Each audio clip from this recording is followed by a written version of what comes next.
Good morning. It's drive time with Dave. I'm Dave. I'll be your driver. Oh. Little ding warning. Turn the seatbelt. All right, okay. Get myself going. So, good morning again. So, I had some fantastic questions. The questions are getting a lot harder. I think everyone's on to me now since I gave away some secrets yesterday. Everybody's on to me. So the questions now are concerning then and now, and what the difference would be, and how could I compress timelines? That's the question. So the question is, how do you compress timelines? How do you take a small amount of time and a whole lot of information and resources and take your business from where it is right now, accelerate the growth to become the mega $1 million company that you so desire? That's a great question. So, you know what it takes? It takes money. It takes a lot of money because it takes the resources. And so one good question was, I had talked about, there's a point when you take your business as far as you can. And when you've taken it as far as you can, you need to hire someone who's smarter than you. Right? And there are people out there that's their whole everything. That's what they went. They got, an MBA, they got a doctorate, they got a PhD in economics and accounting, and it is what it is, right? Those things are not me. I'm just a glorified sales guy who buys and sells so much stuff that I've made a lot of money. So when it comes to those matters, right, on how to hire the next guy to help you, well, as your business is growing, when you woke up today, if you have surrounded yourself by people that are not the people we're talking about. So I've got a lot of friends. So I'm not talking about your friends. So, a piece of advice that I give to everyone is the Chamber of Commerce in everyone's city, their local township, right? There's a lot of great business resources. So one day I go down to the chamber and I go in and I'm like, I need some help. I don't actually know what the hell I need because I don't know what I'm talking about. I have no idea. And I need somebody that knows, that's way more successful than I've ever been, to help me out. So 19 years ago, I went in and I met a guy. They arranged the meeting. Jack really pissed me off. I gotta be honest. I mean, I don't think I've never had anybody talk to me that way. And I'll get into the way we're talking about here in just a minute. So the first meeting was, hey, I'm Jack, and how are you? And I'm like, well, I'm good. And he goes, all right, well, let's just cut right to it. So Jack says, I'm a successful ABC. I did all these things. I've jumped out of airplanes. I've climbed mountains. I've done all these things. I've made ridiculous money. I've lost ridiculous money. I've reinvented myself 4 times. So out of that initial introduction, what I heard a bunch of blah, blah, blah, blah, blah. I've jumped and climbed and kayaked and mountain biked and all this stuff. Blah, blah, blah. But reinvented yourself. What exactly is that? That was a long time ago, and I didn't know. So then Jack said, well, gosh, you're paying attention. well, I'm not here for the fun of it. Right? So then Jack's like, oh, okay. So then he proceeds to explain how he made his first, whether it was $1, $10, million, 10 million, and then proceeded to lose it.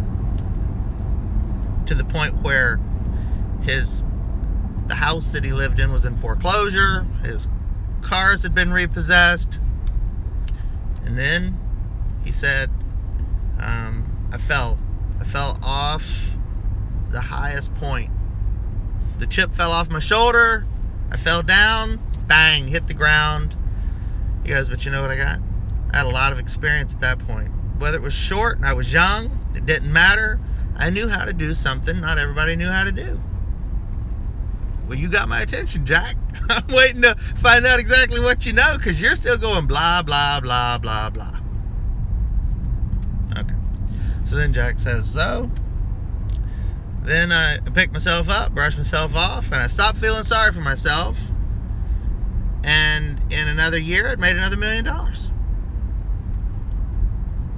In a year, you made $1 million. Man, you're holding my attention. I mean, I'm on pins and needles. I'm like, all right, man, come on, let's get to the punchline.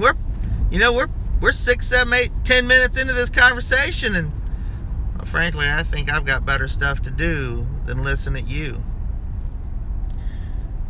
So the statement I made in the video the other day about if you want to learn something, the advice I offer is free. All you need to do is sit and listen. So very quickly, Jack leaned up and he goes, you know, son, you need to just slow down a second.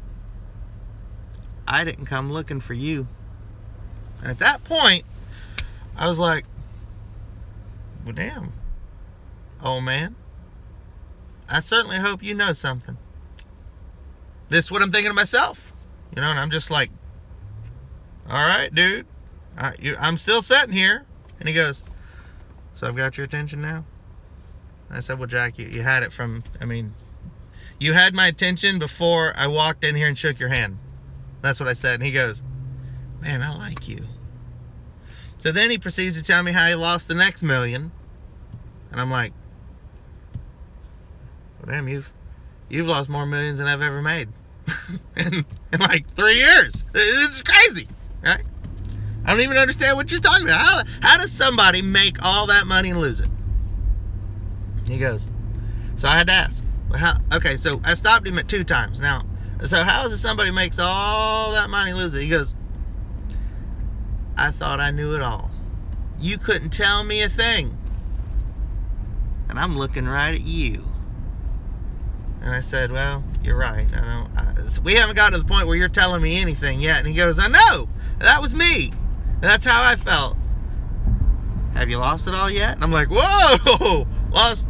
Well, first of all, I haven't made that much to lose. And I'm being a little cheap. I'm being a little stingy. I'm trying to hold on to it. I got to be honest with you.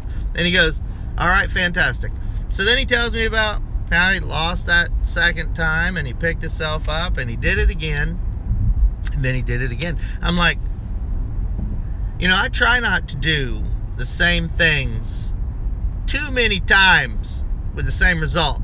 Because, well, Jack said, Dave, there's a point where doing the same thing over and over again is the definition of insanity. You keep doing the same thing over again with the same result, expecting a different result. That's insanity. That's insane. You can't just keep doing it. You're not learning from your mistake. How many times are you going to make it? And I said, well, clearly you did it 4 times. He goes, yep, there wasn't a 5th time.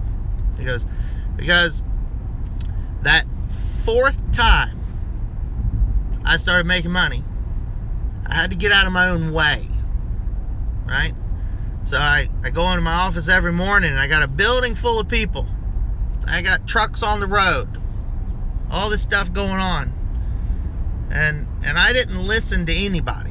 I didn't listen to even the girl at the front desk who's like, hey, Jack, I come up with a way when people call in to, route messages to different people instead of running everything through you. What? Oh, no. Everything goes through me. That's the first step. You need to trust the people that you put in the positions to do their jobs. Your job, at some point, becomes the overseer. So I just oversee the operation. Somebody said the other night, I think it was last night on that live video, about how I'm just the guy that writes those checks. I just write the checks and I get out of the way. And that is correct. I sign the checks and I stay out of the way, because over the course of time, I hire people. Now, I'm not talking about the guy smarter than me, right? So, the guy smarter than me was Jack. Jack had been there a long time before I ever was, and I gotta be honest, I barely listened to Jack. But Jack didn't give up on me. Jack, once a week, he called me, hey, what's going on? Oh man, I'm busy. He goes, yeah? I'm like, yeah. He goes, yeah, super busy. And he goes, oh, good. Let's have lunch. Man, I don't have time to have lunch. He goes, no, you got time to have lunch. Remember, son, you come looking for me. I didn't go looking for you. And if I give up on you now, that'd be my 5th failure now, wouldn't it? Damn, Jack, you make me feel bad. So, 20 years later, me and Jack are still the best of friends. And Jack still can come up with, he can give me that one lesson every time we have lunch. Now, we don't go to lunch so much anymore. Now we go to lunch maybe twice a year. But he still gives me that one lesson, because now I'm the one that dishes out the lessons. You don't learn these lessons on your own. Most of what we do falls within the realm of insanity. We try as hard as we can, and when you just don't know the right answer, and you're so busy because you're working so hard and you're doing so many things wrong, when you're so busy, you're just like, well, we got to keep moving because the sales are rolling and the numbers, and part of what I say is sales solves problems. With more sales comes more money. With more money comes more problems. But with more money, you can work out ways to solve those problems. Well, let's just say, what if the ways you're solving those problems aren't right? What if they're just masking the problem? What if that way is just creating a bigger problem? So then you get into the realm of, you're going to develop a process from beginning to end. And every process has advantages and disadvantages. And so the process before that process can lead to additional problems, which break your processes. And what I found in all these years, I am my biggest problem. I get in the way more, sadly. Right now, drive time with Dave, I'm driving into the office. Now, I gotta be honest, it's 10:20 in the morning. Now, this video won't get processed and get put up until 1 or 2 o'clock in the afternoon, because I can't figure out how to get it to process any faster. So, it's 10:20 in the morning, and when I make my drive time home, let's say it's going to be around 3 o'clock. So, enough time has gone by where I've learned to stay out of my own way. I have to trust the people who I have empowered to do a job. And if those people fail to do the job, I remove their power. And I will also remove them from that job. So there's 2 things that happen. I will take your power away, and you can continue doing your job, and I will empower someone else who cares enough to be there. A lot of what we do is caring. And you always think, no one's going to care as much as you do. And that is true. No one, not one individual, is going to care as much about your business as you do. That's all you. All right. So what you do is you look for people that genuinely care about the job they're doing for you. Now, there's a difference in, oh my gosh, I don't want to lose my job. I can't afford to lose my job. I don't want to lose my job. I can't afford to. That's different, right? They're just scared to lose their job, and they're making all kind of mistakes. And then every time you go, hey, you've made a few mistakes. You've made a few too many. Oh my gosh, I'm so sorry, Dave. I can't afford to lose my job. Well, I can't afford to keep you in this job because you're costing me more than your position can generate and or cover. Or if you're in a support position in the team that you're in, you're costing the rest of the team because your performance is breaking the team, causing the team problems. I mean, every term you can come up with at that moment in time, that's what that person's doing. And so your failure as the owner, the president, the boss, the CEO, the founder, anything, whatever you want to call yourself, right? If you're the guy that signs the check, your failure is allowing someone, something to hamper, hold back, break, piss off, annoy, create more problems in your organization. Now I'm talking about, an organization that has, enough people, right? So, most of us, like, you see at home where, my organization at home is my wife. So I can't really just go in and go, hey, you're really doing this wrong. Like, to a degree that listen, there's a better way to do it. Well, you're not the one doing it. Well, it's my wife, and so I can't really say anything. So when you're dealing in that situation, this is much different. But so I've gotten way off topic. All right, so let me back up. So here's what's going to happen. First, you're going to go to your local chamber and you're going to find some retired, very successful people. And there's a bunch of them. Even in the smallest town, there is a chamber of commerce. And there will be some retired professional people. Now, let's just say they've never been super successful. Let's say they've never made millions. Let's say they've never managed hundreds of people. Right. So you'll find retired professional accountants, CPAs. You'll find retired attorneys. What we do is we talk to everybody. My little story about Jack was one little piece, because the next step for me was when Jack didn't know. What happens when you get a little bit bigger than the next smarter guy? So in my life, through a complete coincidence, come a gentleman named Stuart. Now Stuart, let me tell you something. Stuart, I walk in the room with Stuart and I have nothing to say. I can't even make a joke. I'm just like, hey, how you doing? And he'll say, are you okay? And I'm like, yes, I'm in awe of your greatness. That's all I'll say to him. So I do make a joke. And he goes, come on, man. Listen, it's just because I've been there. I've been there, I've done that. I've been there and I've done that. And I go, yes, sir. I'm listening. That's all I can do. So,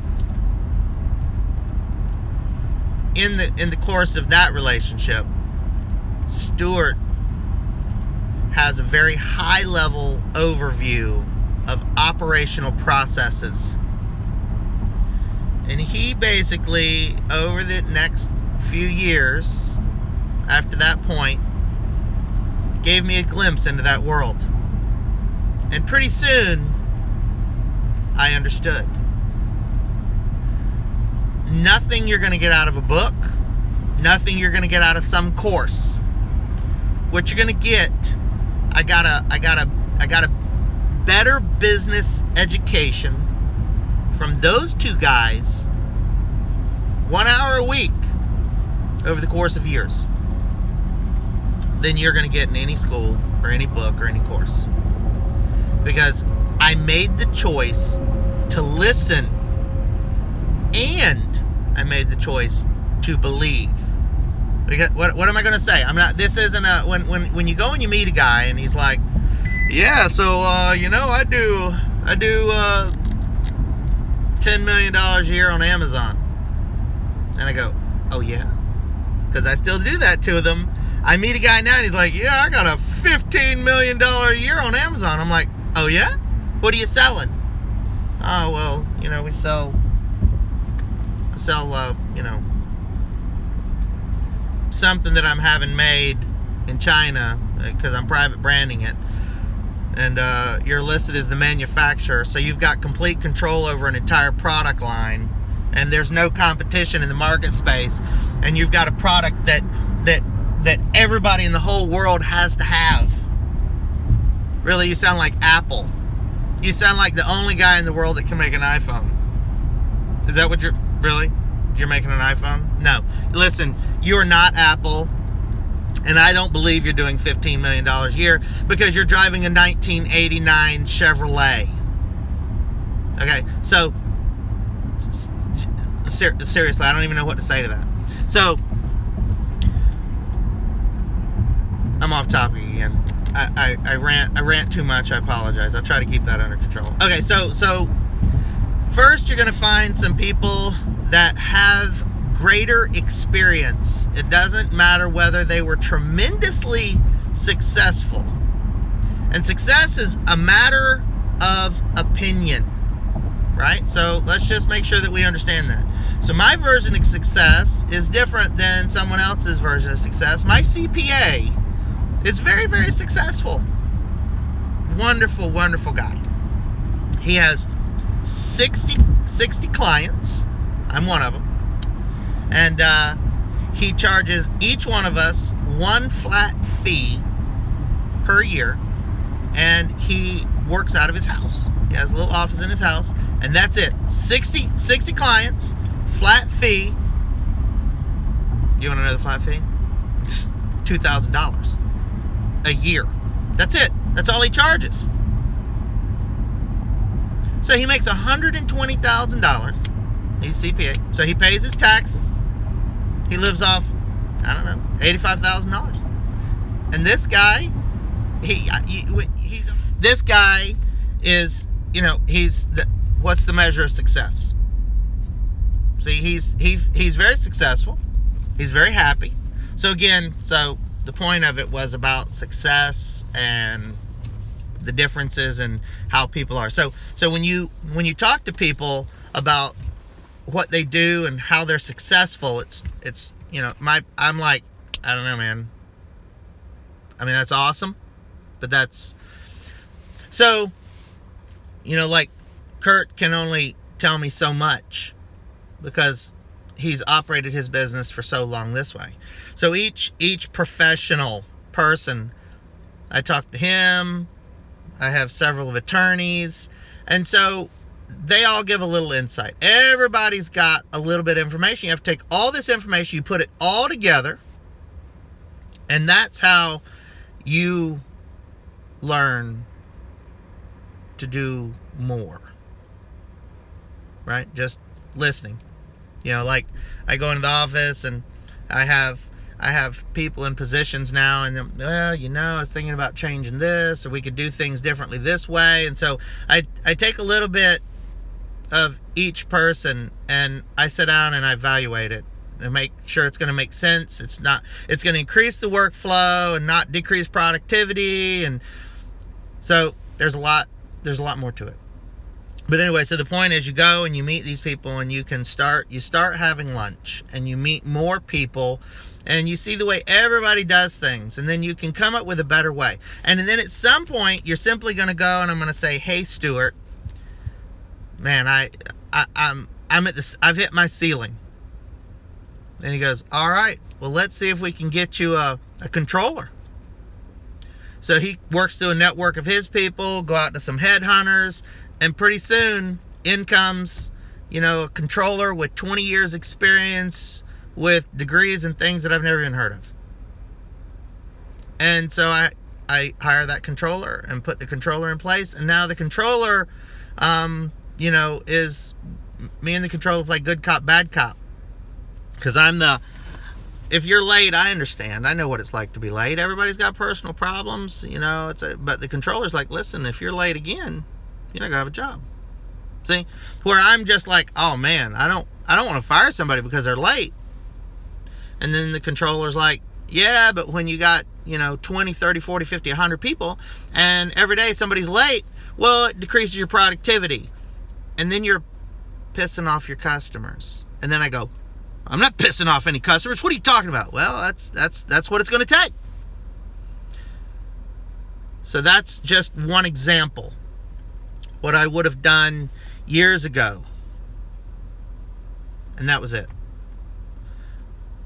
It took forever to find people because I wasn't looking. I was so busy. I was so involved that I couldn't take a step back. I was trying to manage every aspect. When I hire someone to do shipping, I had an expectation you could do your job. And I go back there and the shipping guy's like, hey, we could ship this more efficiently. We could buy cheaper, packing material. We could do this, we could do that. Well, I go, what? No, I got it. Don't worry about it. I got it. Well, I didn't have it, right? Or it was, I could do things this way, or we should be scanning with this software. We could do that and it'd make things much faster and we'd be able to track things easier. And I didn't want to listen. So all the questions were simply, I could have changed everything if I would have stopped and listened, whether it was to then current employees or whether I would have listened closely to Jack. I would have went and worked with other mentors. Everybody has somebody that knows a lot more than them. And you can't always base it on perceived success. This video has been way too long.